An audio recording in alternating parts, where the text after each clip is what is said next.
Olá, queridos, Shalom no coração. Convido você a abrir sua Bíblia hoje em dois textos. Vamos ler Lucas capítulo 1 e Atos capítulo 1. Tanto em Lucas quanto em Atos, os primeiros versículos desses capítulos. Para você que não sabe, Lucas, o Evangelho de Lucas e o livro de Atos, ambos foram escritos pelo doutor Lucas. Lucas, que era um médico grego. Ele não foi apóstolo, ele não teve um contato físico, um contato presencial com Jesus, mas ele acompanhava o apóstolo Paulo por questões inicialmente medicinais e me parece que ali ele tem um encontro com Cristo e ele passa também a caminhar no círculo apostólico, no seio da igreja e se torna o autor desses dois documentos tão importantes. Um dos 4 evangelhos, onde, por exemplo, no livro de Lucas, existem muitas parábolas, existem detalhes sobre os milagres de Cristo que não constam em outros evangelhos, muito provavelmente por conta da sua formação, por ele ser médico, e também o livro de Atos, que é o livro que vai documentar historicamente o início da igreja, a organização dos apóstolos e da comunidade cristã, assim que Jesus Cristo ascende aos céus, assim que ele conclui a sua primeira parte da missão fisicamente aqui na terra. Mas Maranata, Jesus um dia voltará. Lucas capítulo 1 diz assim, olha só.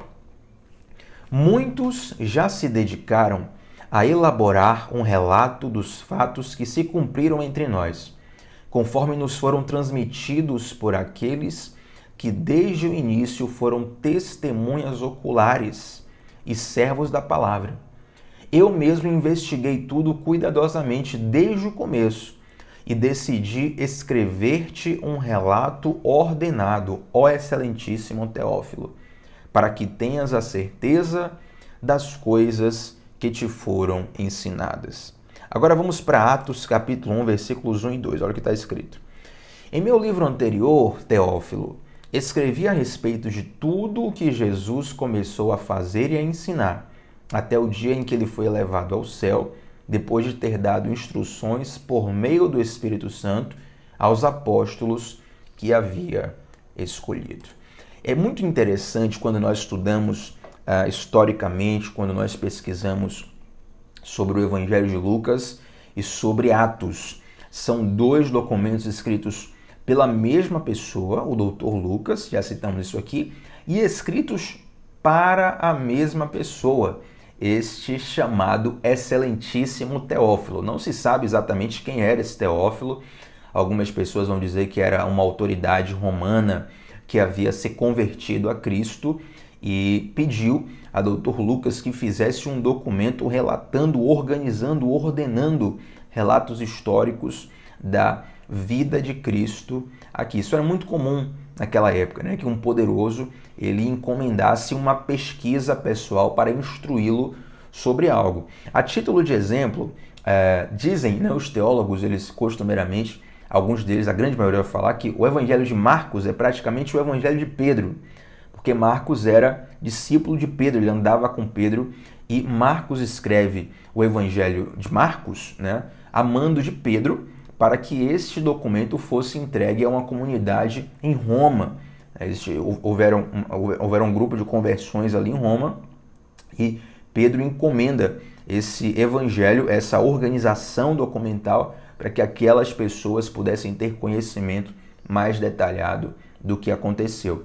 Então Lucas, ele nem havia andado fisicamente com Jesus, ele não havia tido contato com Jesus. O primeiro contato de Lucas é com o apóstolo Paulo, né? E perceba que o próprio apóstolo Paulo, ele não é visto nos evangelhos. A conversão dele já é relatada aqui em Atos, a conversão dele se dá após a ascensão de Cristo.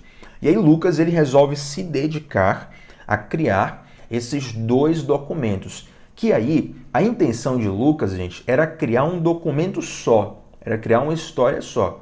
Ele divide essa história em duas partes, mas a ideia de Atos é continuar aquilo que ele havia começado no livro que nós chamamos de Evangelho de Lucas, Evangelho de São Lucas. Agora, olha a lição que nós temos disso aqui.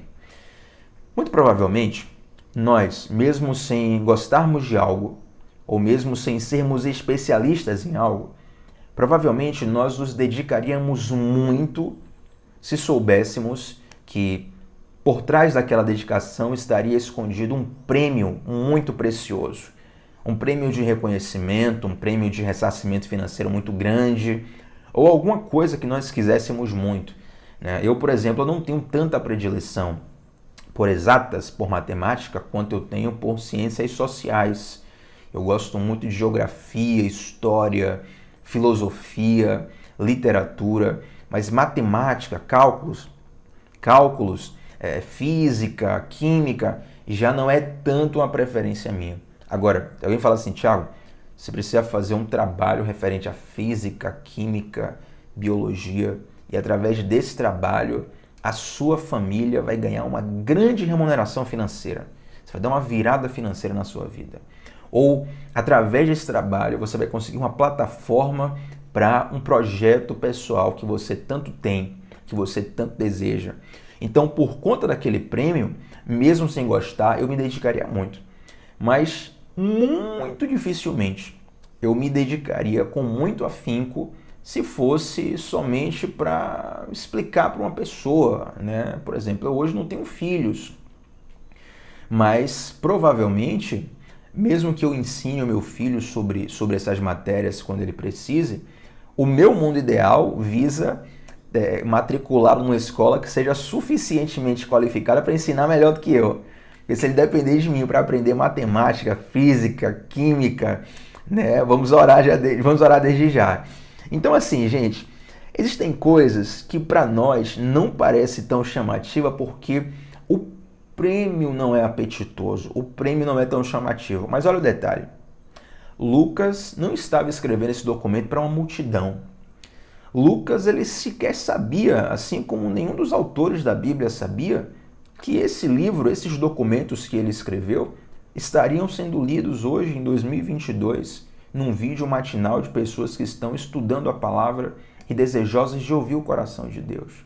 Lucas não tinha dimensão do impacto que ele estava fazendo ao servir alguém.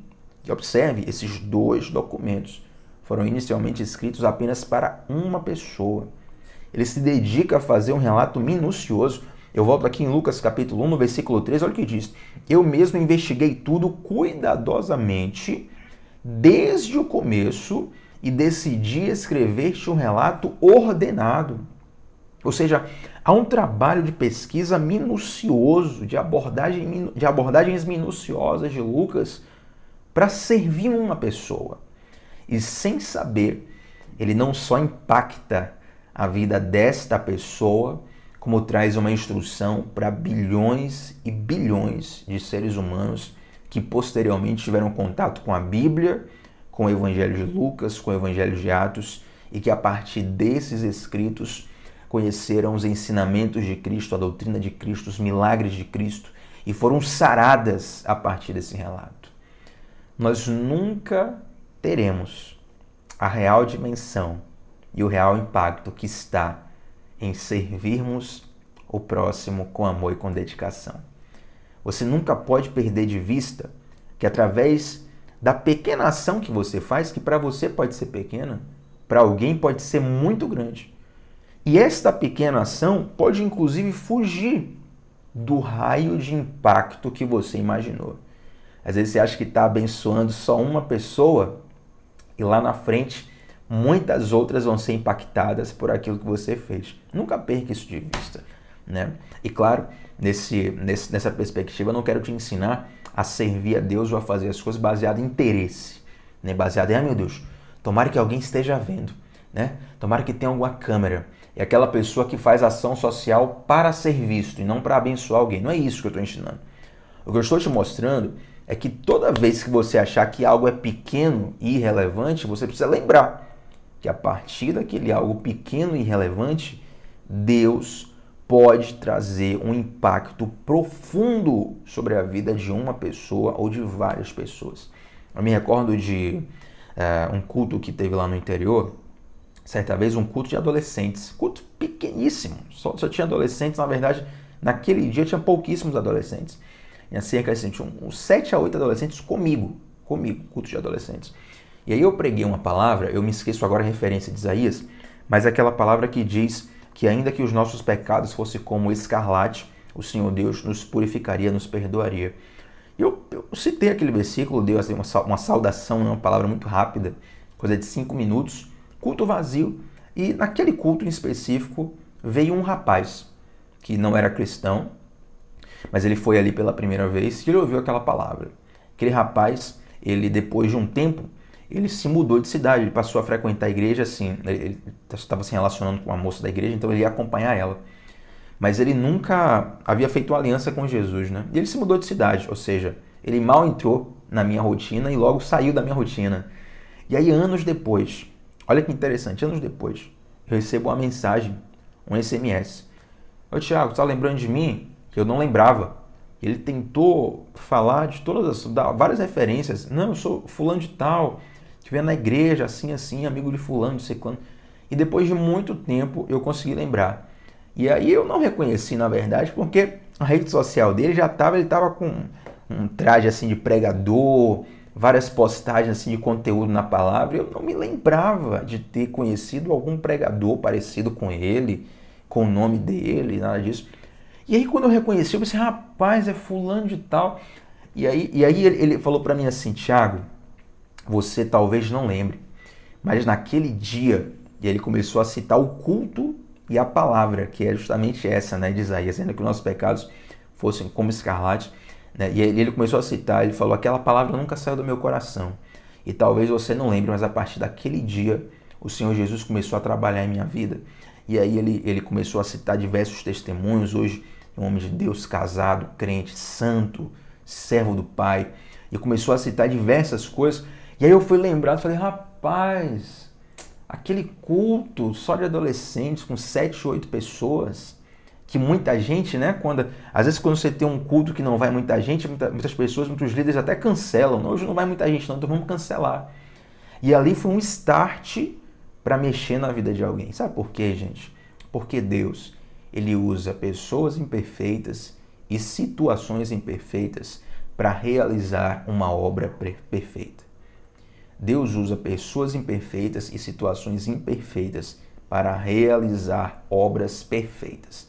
Eu poderia citar diversos testemunhos, mas eu te garanto que ao decorrer da minha caminhada, eu aprendi a confiar no Pai, de que alguns gestos que fogem à nossa alçada, fogem à nossa percepção, para nós é pequeno, para nós é simples, mas nas mãos de Deus é um instrumento poderoso de impacto e transformação na vida de alguém. Eu quero te encorajar a você tomar pequenos passos, a você tomar pequenas ações, a você tomar pequenas decisões, porque para você pode parecer pequena, pode parecer sem alcance, pode parecer sem impacto, mas através do teu sim, através do teu zelo, através do teu serviço a Deus e ao próximo, serviço de cruz, a Deus, vertical, e ao próximo, horizontal, o Senhor pode fazer muitas coisas. Amém, gente? Vamos orar? Pai de amor, muito obrigado por esse dia, muito obrigado por essa lição, por essa palavra. Eu oro para que o Senhor nos encoraje a nós sermos fiéis, mesmo quando ninguém está vendo. A nós sermos fiéis, mesmo quando o prêmio não nos parece apetitoso. A permanecermos e a sermos fiéis, Senhor, mesmo quando aquela decisão, aquela ação, aquela direção parece algo ínfimo, algo detalhista, mas eu acredito que Tu mora nos detalhes, Tu estás nos detalhes. Ó Deus, o Senhor usa pessoas imperfeitas e situações imperfeitas para realizar obras perfeitas. E eu oro por uma unção de discernimento no meu coração, no coração de quem está me assistindo nesse momento, para que nós possamos dizer sim para Ti, em todo o tempo, em toda chamada, em nome de Jesus. Amém. Glória a Deus, gente, que o Senhor vos abençoe grandiosamente. Lembrando que toda quinta-feira, 19 horas, nós temos mentoria ao vivo aqui no canal, aberto a todos, com o pastor Diogo. E hoje o tema é muito especial. Então vem para cá, 19 horas. Não perde aqui no canal ao vivo, porque vai ser muito abençoador. Que o Senhor te abençoe, que o Senhor te guarde, que o Senhor te use para a glória dele, em nome de Jesus. Shalom, gente. Até a próxima.